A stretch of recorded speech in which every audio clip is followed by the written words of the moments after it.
Breaking news చూస్తున్నాం. లైంగిక ఆరోపణలు ఎదుర్కొంటున్న జానీ మాస్టర్ కు మరో ఎదురు దెబ్బ తగిలింది. ఆయన కొరియోగ్రాఫర్ చేసిన చిత్రానికి నేషనల్ అవార్డు ప్రకటించగా దానిని రద్దు చేశారు. పోక్సో కేసు నమోదైన నేపథ్యంలో జానీకి ఇవ్వాల్సిన అవార్డును కమిటీ రద్దు చేసింది. National film award for best choreography 2022 ఏడాదికి జానీ మాస్టర్ ఎంపికయ్యారు.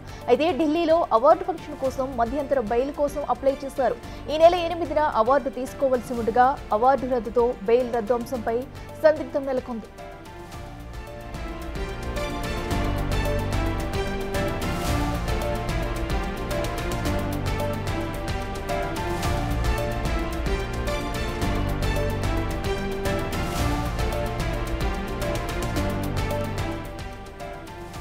లైంగిక ఆరోపణలు ఎదుర్కొంటున్న జానీ మాస్టర్ కు మరో ఎదురు దెబ్బ తగిలింది. ఆయన కొరియోగ్రాఫర్ చేసిన చిత్రానికి నేషనల్ అవార్డు ప్రకటించగా దానిని రద్దు చేశారు. పోక్సో కేసు నమోదైన నేపథ్యంలో జానీకి ఇవ్వాల్సిన అవార్డును కమిటీ రద్దు చేసింది. అయితే national film award for best choreography 2022 ఏడాదికి జానీ మాస్టర్ ఎంపికయ్యారు. ఢిల్లీలో అవార్డు ఫంక్షన్ కోసం మధ్యంతర బెయిల్ కోసం అప్లై చేశారు.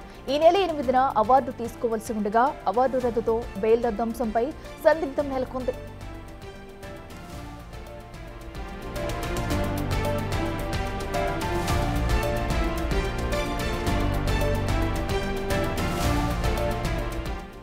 కిదంశానికి సంబంధించి మరింత సమాచారం మా అసోసియేట్ ఇన్పుట్ ఎడిటర్ నగేష్ అందిస్తారు. నగేష్ చెప్పండి, అయితే ప్రస్తుతం జానీ మాస్టర్ కి మరో ఎదురు దెబ్బ తగిలినట్టు అయింది. ఆయనకి ఇవ్వాల్సిన అవార్డును కూడా రద్దు చేసినట్టు కూడా తెలుస్తుంది. దీనికి సంబంధించి డీటెయిల్స్ ఏంటి? అంటే జానీ మాస్టర్ మీద పోక్సో కేసు నమోదైన నేపథ్యంలో 17th national film fair awards 2022 సంబంధించి జానీ మాస్టర్ కు రావాల్సిన అవార్డుని రద్దు చేస్తున్నట్టు Indrani Bose deputy director national film awards cell నుంచి ప్రకటించారు. కొద్దిసేపటి క్రితం ఇప్పటికే 4 రోజుల ఇంటర్ బెయిల్ తీసుకున్నాడు జానీ బాషా రంగారెడ్డి జిల్లా కోర్టు నుంచి ఈ అవార్డు అందుకోవడం కోసం. కానీ అవార్డుని క్యాన్సిల్ చేస్తున్నట్టుగా డైరెక్ట్ గానే నేషనల్ ఫిలిం ఫేర్ అవార్డుకు సంబంధించిన ఇంద్రాణి బోస్ ప్రకటించారు. అంటే ఈ అవార్డుకి ఈ అలిగేషన్స్ ఉన్న నేపథ్యంలో అవార్డు ఇవ్వడం కుదరదని చెప్పి వెనక్కి తీసుకున్నట్లుగా ప్రకటించారు.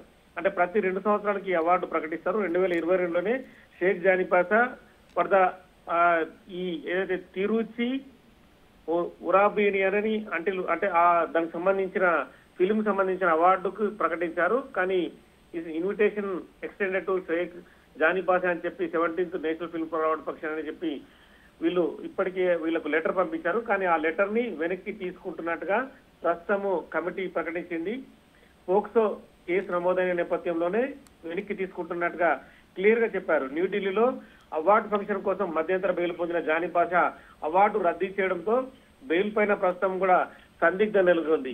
క్లియర్ గా ఇందులో వాళ్ళు ఒక పదం కూడా రాశారు, before the allegations of crime under POCSO act came to light అని చెప్పి క్లియర్ గా రాసిన పరిస్థితి. సో ఈ నేపథ్యంలోనే ప్రస్తుతం అయితే జానీ బాషా అవార్డు అయితే క్యాన్సిల్ అయింది. మరి నెక్స్ట్ బెయిల్ కు సంబంధించిన అంశం కూడా మళ్ళీ సోమవారం కోర్టులోకి రానుంది. ప్రభుత్వం అంటే పోలీసుల లాయర్లు జానీ బాషా బెయిల్ రద్దు కావడంతో మళ్ళీ జైలుకు రిమాండ్కు పంపాలని చెప్పి వాళ్ళు పిటిషన్ దాఖలు చేసే అవకాశం కనిపిస్తుంది. సోమవారం మళ్ళీ రంగారెడ్డి జిల్లా కోర్టులో విచారణ తర్వాత జానీ బాషాను మళ్ళీ రిమాండ్కు తరలించే అవకాశం కనిపిస్తుంది. Right Nagesh, thank you.